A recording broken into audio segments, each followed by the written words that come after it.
Paradoxically, your most valuable chess lessons often come from defeats rather than victories. When you win a game, there's usually a brief moment of celebration followed by moving on to the next challenge. However, when you lose, something profoundly different happens. Your ego takes a hit, your confidence wavers momentarily, and most importantly, your mind naturally begins a process of intense analysis. This psychological response to defeat is actually the fertile ground from which true improvement grows.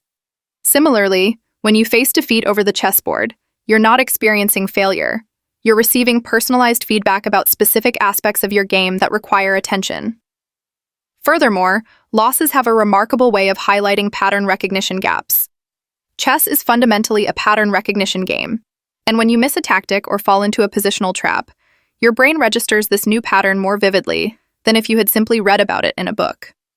The emotional sting of defeat creates stronger neural connections, essentially bookmarking these patterns in your memory, so you'll recognize similar situations in future games. This emotional encoding is significantly more powerful than passive learning. Additionally, losing forces you to confront your analytical blind spots. Perhaps you consistently overlook threats on a particular section of the board, or maybe you habitually misjudge pawn structures in the middle game. These blind spots can remain hidden during victories when your opponent fails to exploit them. Only through losses do these weaknesses become glaringly obvious, providing clear targets for improvement. Without these painful lessons, your progress would inevitably stagnate. The psychological resilience developed through chess losses transfers remarkably well to other areas of life. Each defeat presents a choice. You can either blame external factors and avoid responsibility, or you can embrace the loss as valuable feedback. Players who choose the latter path develop not only better chess skills but also greater emotional maturity. They learn that temporary setbacks don't define their abilities, and this perspective fosters remarkable mental toughness that serves them well beyond the chessboard. Moreover, losing repeatedly at chess gradually desensitizes you to failure in the healthiest possible way. Many beginners experience intense anxiety during games because they're overly attached to results. After weathering dozens or even hundreds of losses, however, experienced players develop a more balanced relationship with outcomes.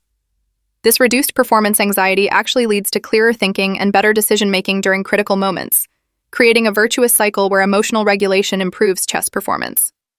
Interestingly, losses tend to reveal your authentic playing style more reliably than wins. When you're winning, you might attribute your success to general skill rather than examining the specific strategic elements that align with your natural tendencies. Defeats, however, often highlight the disconnect between your inherent style and your current approach.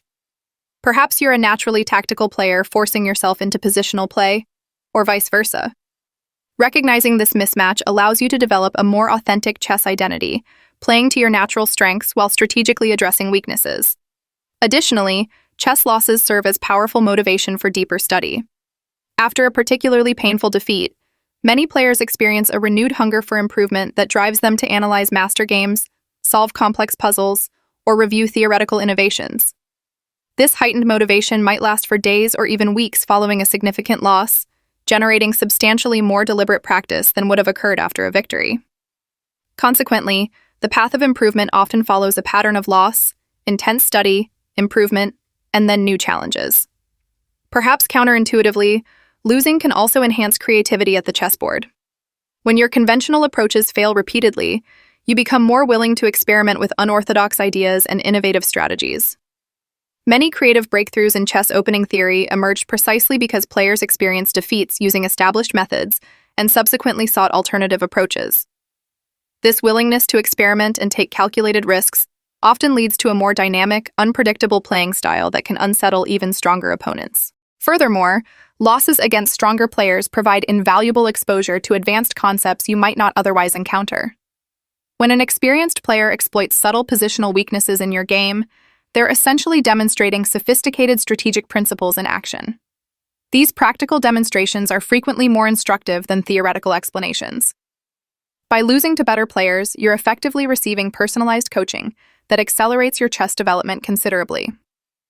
The analytical process following a loss is uniquely valuable because it requires ruthless honesty. During post-game analysis, you must confront your mistakes directly, rather than making excuses or downplaying their significance. This habit of honest self-assessment gradually extends beyond chess, potentially improving decision-making in other areas of life. Many strong players develop remarkable self-awareness precisely because chess defeats have taught them to evaluate situations objectively without ego interference. Another underappreciated benefit of chess losses is how they cultivate patience and long-term thinking. Improvement in chess doesn't happen overnight. It requires persistent effort through countless defeats. Players who can maintain motivation despite regular setbacks develop extraordinary patience, a quality that yields benefits in virtually every life domain.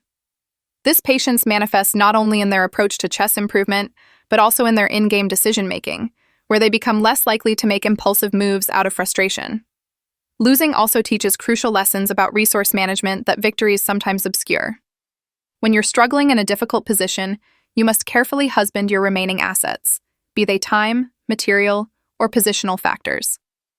This experience of fighting from a disadvantaged position develops remarkable resourcefulness that eventually influences your entire approach to chess. Many grandmasters have noted that their defensive skills improve dramatically only after facing seemingly hopeless positions repeatedly and searching for every possible saving chance. Significantly, chess losses reveal the importance of preparation in ways that wins cannot. When you lose because your opening knowledge was insufficient, or because you encountered a specific tactical motif for the first time, you gain crystal clarity about gaps in your chess education. These painful lessons create natural priorities for your study time, ensuring you focus on relevant areas rather than studying random chess content. Without losses highlighting these specific needs, your improvement would be far less efficient. Perhaps most importantly, chess losses help cultivate a growth mindset, the understanding that abilities can be developed through dedication and hard work.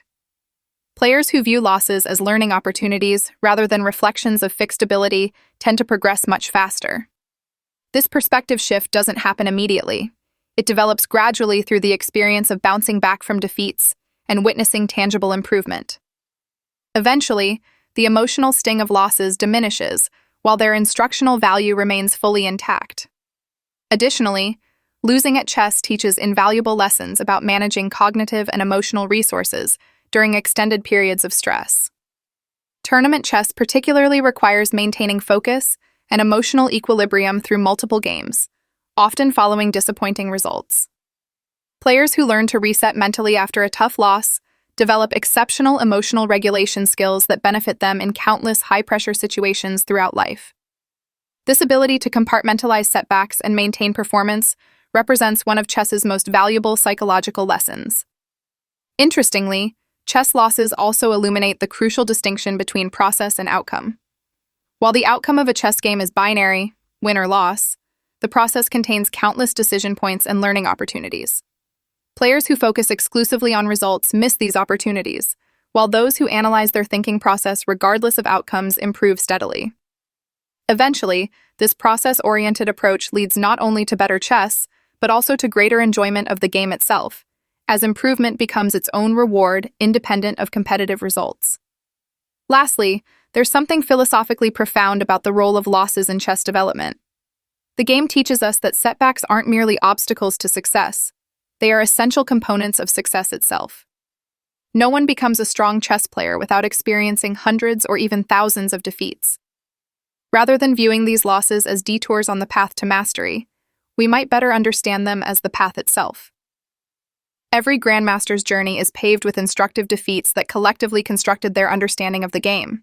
Through this lens, we can appreciate that losing at chess doesn't just make you a better player, it is the fundamental mechanism through which improvement occurs. The player who loses with an open mind, analyzes thoroughly, and returns to the board with renewed determination isn't merely showing admirable resilience. They're engaging in the precise process that has created every chess master throughout history. Perhaps there's wisdom in this approach that extends far beyond the 64 squares, teaching us that our most painful setbacks often contain our most valuable lessons.